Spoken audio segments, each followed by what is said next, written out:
A very big body count, and I'm very happy, and I'm in what's stable romantic arrangements. What's the body count? Probably like 300 something. 300 something. Okay. That's correct. You heard right.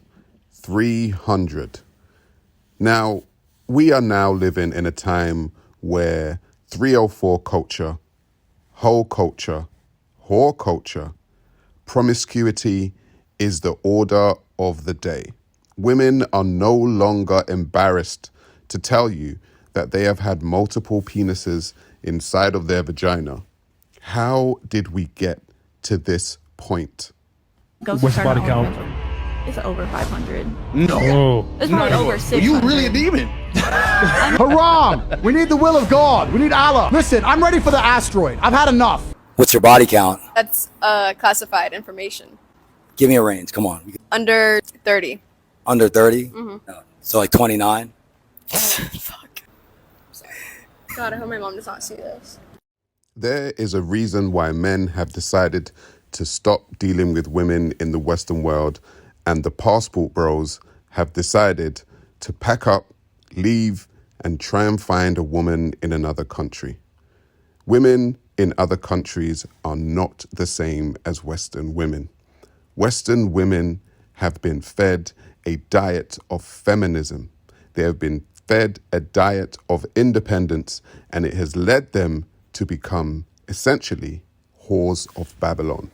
I don't know. I want to ask the guys here, right? Do you think that the women from the West or women abroad would make better wives for you guys? Do you know what?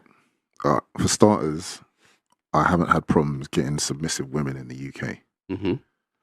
But I think I'd say 50% of the people I've been in long-term relationships with have been, even if they live in the UK, they've had their formative years in another country. Right. And very, I'm not going to say submissive, I'm going to say very feminine. Like I've heard people say, you know, we both have masculine and feminine energy in us. But all the women I've been with, I can't even imagine them being supremely masculine at all.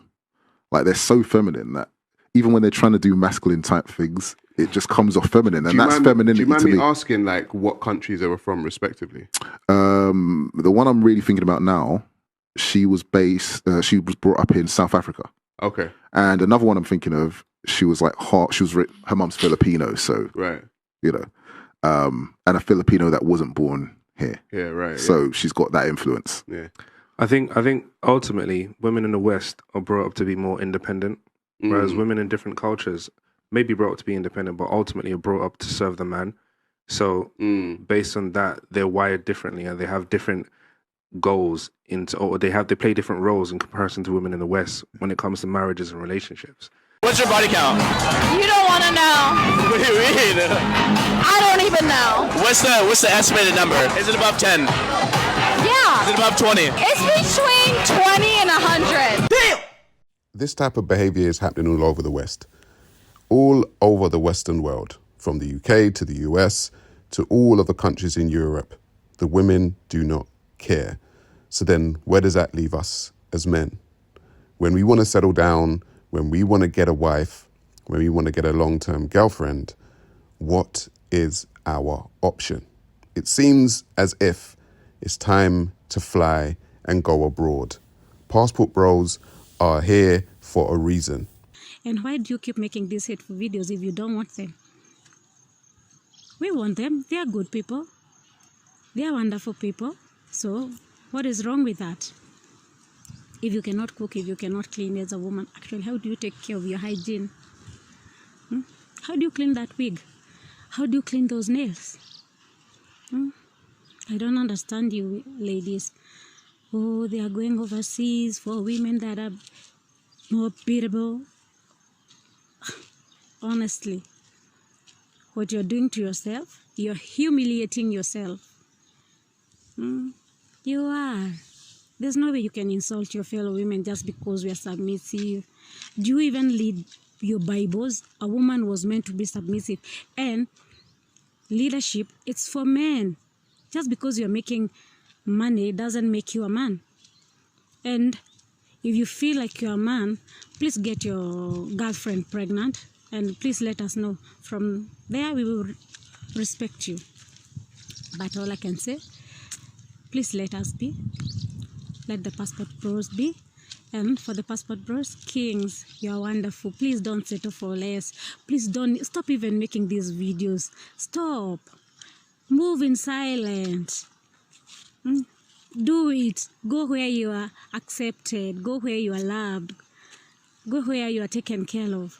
You see, a woman was meant to support a man. There's no way the world is fighting him when he's hustling to give you a good life. And when he comes home, you are fighting because of gender equality. You see, there's nothing like that here in Africa.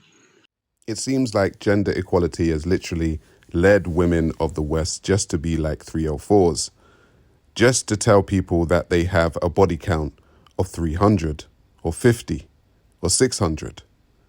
Go abroad where you are welcomed. Women like this are asking us men of the West to go and find them.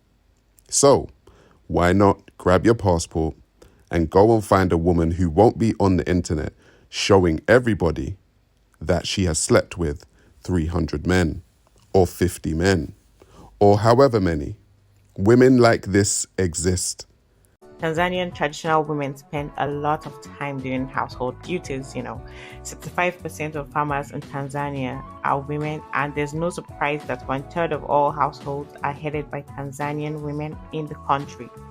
As you might have guessed, such a contribution by them makes African girls from marriage sacrifice their careers in most cases, not all cases.